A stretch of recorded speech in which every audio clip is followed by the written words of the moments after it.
Yo, Bakayalo, Konoyalo, et oui, on se retrouve pour le résumé complet du chapitre 1117 de One Piece. Et les amis, avant de commencer la vidéo, instant auto-promo, bien évidemment, mon manga Wolfus qui est disponible légalement et gratuitement sur Manga Draft. Je te mets le lien en description, comme ça tu pourras cliquer dessus. Et après, tu me fais un petit retour par rapport à ce banger. Tu me confirmes que mon manga Wolfus est un banger, parce que voilà, faut pas que tu le rates. Mais bref, on est là pour regarder le résumé complet du chapitre 1117 de One Piece. Est-ce que Mihawk a interdit Vegapunk de parler à la fin et c'est pour ça qu'il va s'arrêter? Est-ce que ça va se produire comme tel? On va le voir tout de suite, bien qu'on s'en doutait, hein, puisque Mihawk, voilà, dès qu'il dit quelque chose, tout le monde s'arrête. Et il faut attendre son autorisation. Si tu le préviens pas, il te dit non, stop, tu t'arrêtes direct. Donc on va voir si c'est ça. Allez, let's go les amis. One Piece, spoiler 1117. Donc, chapitre 1117, mots. En japonais, le titre du chapitre sera expliqué à la fin du résumé. Ok, pourquoi pas. Le chapitre commence là où le dernier s'est terminé, comme d'habitude. Hein, ça ne va pas commencer au chapitre 3 en arrière. Enfin, bref, on peut voir plus de réactions aux paroles de Vegapunk dans le monde entier. Il gagne du temps, hein, il gagne du temps, Oda, hein, sur ça.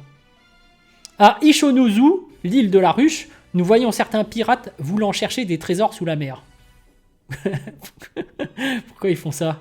Est-ce que c'est les pirates de Barbe Noire ou c'est d'autres pirates? Vraiment, bon. C'est la quête de l'or, évidemment. Trois de ces pirates à Ashinozu sont Krieg, Gin et Pearl. Ah, ça fait longtemps, Krieg. Hein bon, ok, hein. Krieg et Gin marchent parmi les autres pirates en arrière-plan de la planche. Après, est-ce que plus tard, ils vont servir à quelque chose? Parce que c'est bien beau de les remettre, ces anciens pirates, mais à quoi ils vont servir? Après, on verra, hein. Ils vont peut-être... bah oui, puisqu'il y a la montée des eaux, peut-être qu'ils vont intervenir sur, sur ce qui va se passer par la suite. Après, moi, parce que, certes, tu vois, il y a Baggy, on l'a vu il y a très longtemps, mais il refait surface. Et lui, je pense qu'il va vraiment faire des trucs de dingue, Baggy. Bref, Pearl est avec le groupe qui veut aller chercher des trésors sous la mer. Krieg a maintenant des cheveux longs et il porte une partie de son armure. On peut voir ses épaulières avec son joli Roger. Ok. Bon, est-ce que ces gens-là aussi ont évolué? Est-ce qu'ils sont devenus plus puissants? Parce qu'il faut dire les termes. Leur niveau de puissance n'équivalent même pas à celui d'un Shichibukai. Alors que, voilà, tu vois bien que, par exemple, Doflamingo, qui est beaucoup moins puissant que Crackers, si on le revoit, il a intérêt à power-up, à devenir plus puissant. Donc voilà. On voit ensuite Mont-Blanc, Cricket et la Ligue des Primates. Ils sont sur leur navire prêts à plonger et à trouver plus de romance sous la mer. Comment ça, plus de romance? Ils cherchent des sirènes, c'est ça? Ils veulent... C'est quoi ça, trouver des romances? À l'hôpital de la marine, où les membres du SWORD se reposent, ils sont blessés, mais ils n'ont pas l'air mal en point. Kobe est sur le lit, mais il est conscient.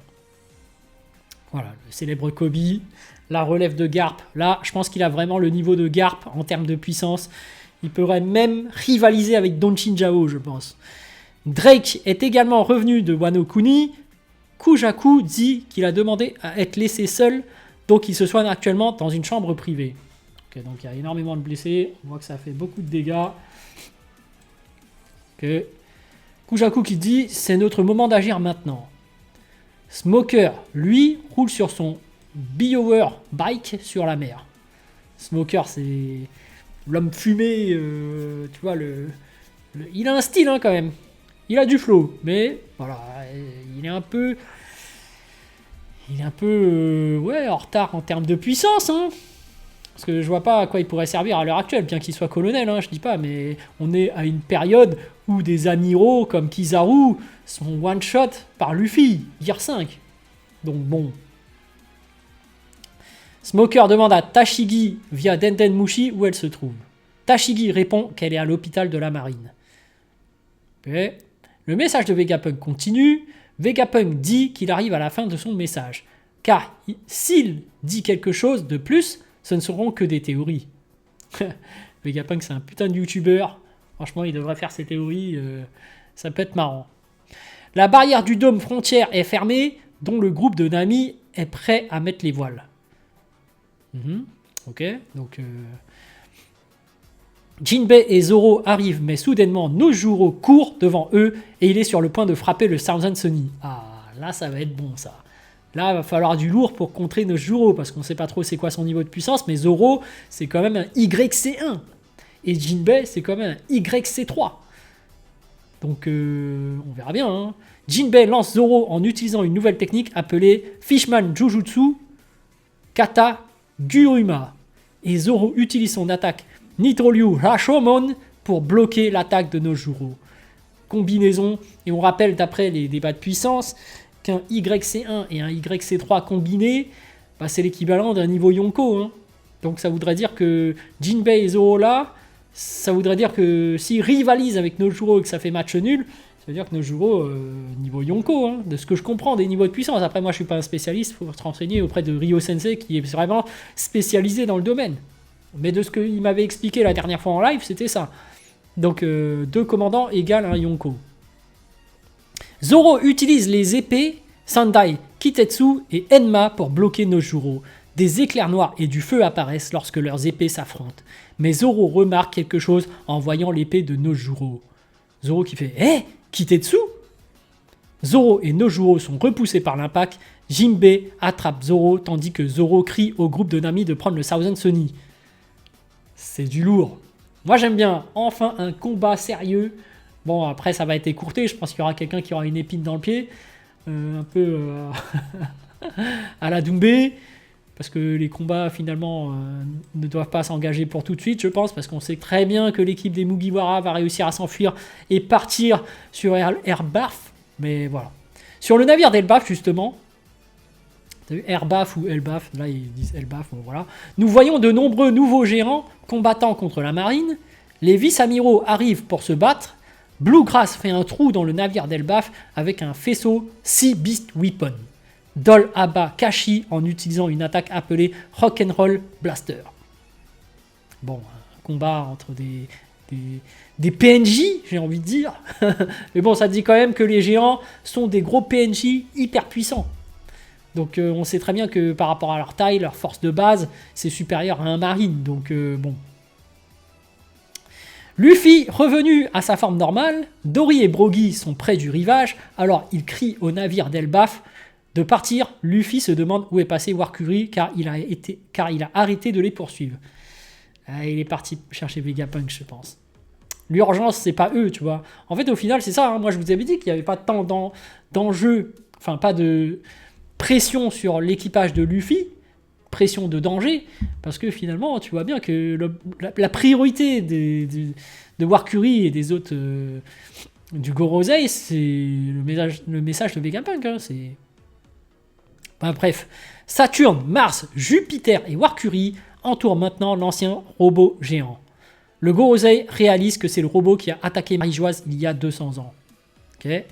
Le message de Vegapunk continue, tandis que le Gorosei saute sur l'ancien robot géant.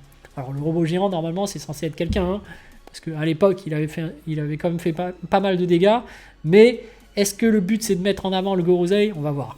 Vegapunk qui dit « Enfin, j'aimerais laisser un message à tous ceux qui ont un di dans leur nom. » Et Warcuri qui dit « Pourquoi tu ?»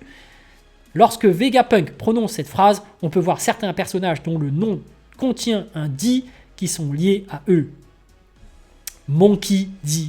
Dragon, Sabo, Ace, Luffy. Mais Sabo, en fait, si vous vous rappelez bien, c'était pas un di, hein. C'est Ace sur un coup de tête qui lui a dit bah tu peux devenir un di. Voilà, t'es un di.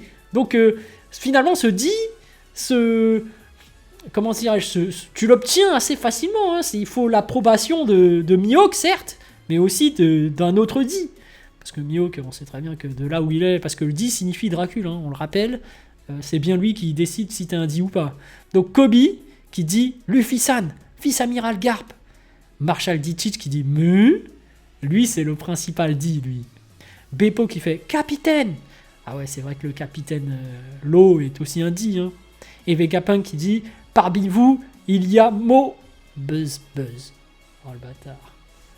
Oh, ça a été interrompu.